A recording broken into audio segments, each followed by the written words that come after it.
Well, someone reached out from the center, and um, I was instantly excited because I don't actually get a chance to interact with people who work with materials that much, and who answer some of these questions that are more rooted in, in questions of preservation and questions of providing historic context. So, yeah, it's stuff that things at Atlas Obscura touch on, but I don't get to dive into as deeply as I would like. So I was excited to come and meet everybody.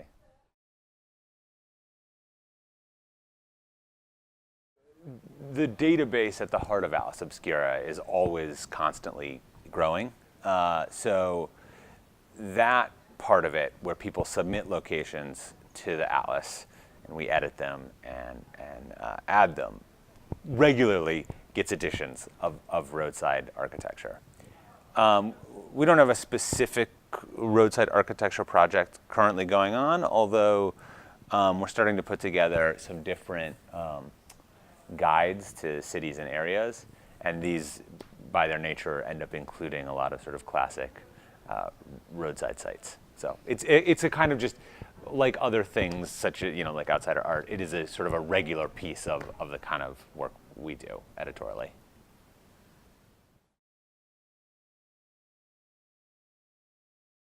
For me, it's about meeting the people here and talking to them about their projects, and then finding ways we might work together.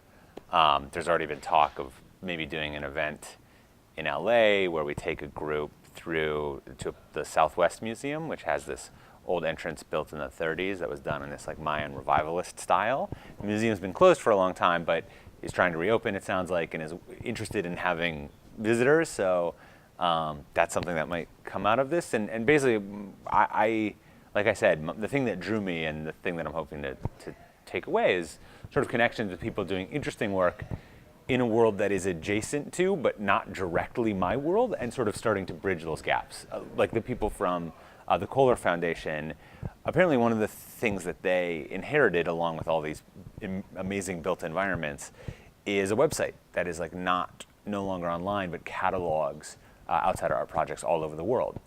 So that potentially we may find a way to try and bring those that information, back into the public sphere.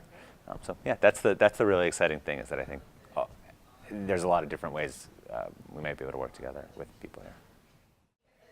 It's a hard question to answer, actually. It is. Well, I just went to the Blue Whale, for example. I'm going to use that as my example because it helps sort of to think of a real place. So when you go into the Blue Whale, first off, you can immediately tell that this is a one-of-a-kind thing.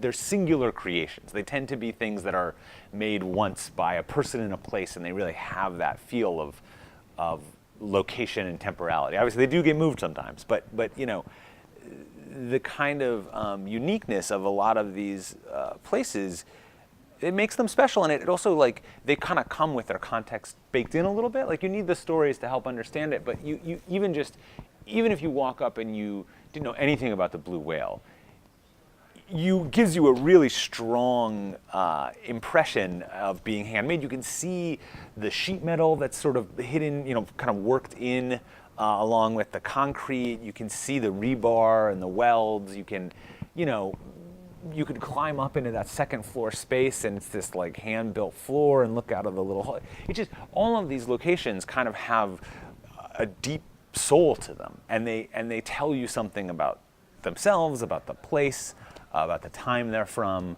and so that, to me, that kind of context and knowing those stories, like, it just makes the world a much richer place, and it provides some texture to a world that can increasingly feel a little bit placeless, or a little bit, sort of like it can be. It's important to me to kind of have that sense of place and meaning. So yeah, that's what draws them to me.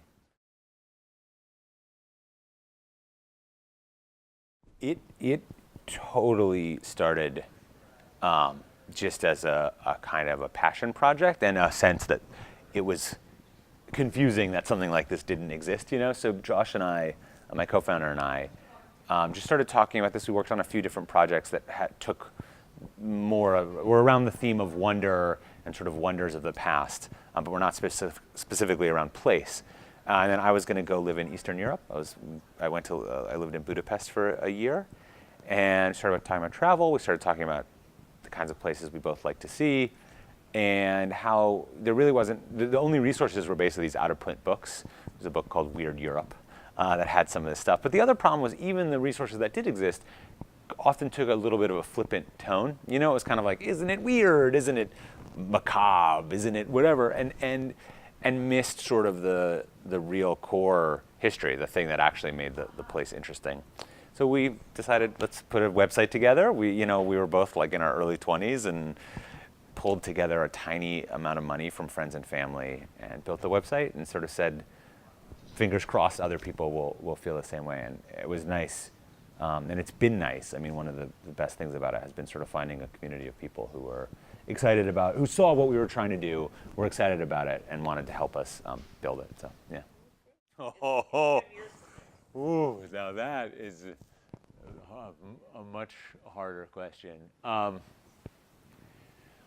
Yeah, I think we're in this place now where we're asking ourselves this a lot, sort of what the long-term strategic vision is. There's a few things I'd like to see. If I had my druthers in the world, everything falls into place the way I would like it to. One, I love that we're running these international trips. I want that to be a continually growing piece of the business, because I think the approach we take, the kind of sites we visit, the way we contextualize them is what group travel should be about.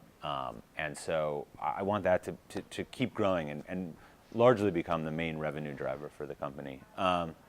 I want to keep producing books. I want to keep building the database. I'd like to, as technology continues to grow and change, I'd like to keep pace with that. We don't have an app yet. There'll be an app soon. We've got to give people better utility, better tools to actually use the site to plan their trips, because I do think the conversion moment for someone is when they use Atlas Obscura, they take a trip and they go to a site like the Blue Whale of Katosa or any other number of places, and they say, that was the best thing I did on that trip. That was an amazing experience, and wow, now I want to see more stuff like this. So providing better tools, practical tools. I'm really curious to see where we've dabbled. We have this VR app on the Gear platform. We'll be porting that to iOS. I'm really interested to watch where VR, but more specifically augmented reality goes, because I think there's interesting opportunities for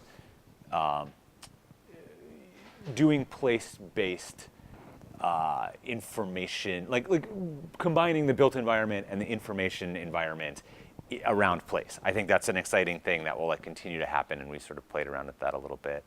And I don't know. I could go on. I mean, I think I want us to keep growing, and ultimately, I'd love to start a nonprofit arm of Atlas Obscura that is about preserving some of these really tenuous locations. I mean, just to come back to the Blue Whale one more time, there's one woman, Linda, who works at the Blue Whale and keeps that place going. If she leaves, it's quite possible the whole thing will sort of grind to a halt, and then who knows what will happen. It's just, there's not enough support for these sort of non-traditional locations. So I really would like to see us doing some of that kind of work in the future. Well, yeah, outsider architecture is certainly one that leaps to mind. I think that it's particularly precarious. The place called Bishop's Castle, where the builder is unwell, and he's I think when these kinds of people pass away, and the creators of these places pass away, it's often very difficult to maintain them. So I think that's a great subject. But there's a lot you could do. There's so many different. I think you guys. I don't know. Yeah, that's the easiest answer. I don't know. I think an American tour of brutalist and concrete environments would be really interesting. I think there's an increasing awareness of that those places are. Turns out we want to save them. That we actually care about our giant monolithic concrete structures, and it would be nice to not tear them all down. So a little bit of an overview of how you go about saving some of that kind of 60s and 70s architecture and what exists in the U.S. So I don't know. That would be another one that I would be interested in. So, yeah. You could do a whole one just about World's Fairs and sort of temporary exhibits and what they leave behind. Olympic Stadium. I mean, the leftovers of the Olympics all over the world are sort of a whole weird, crazy preservation problem and project. Anyway, whatever you guys do it's going to be good, I'm sure.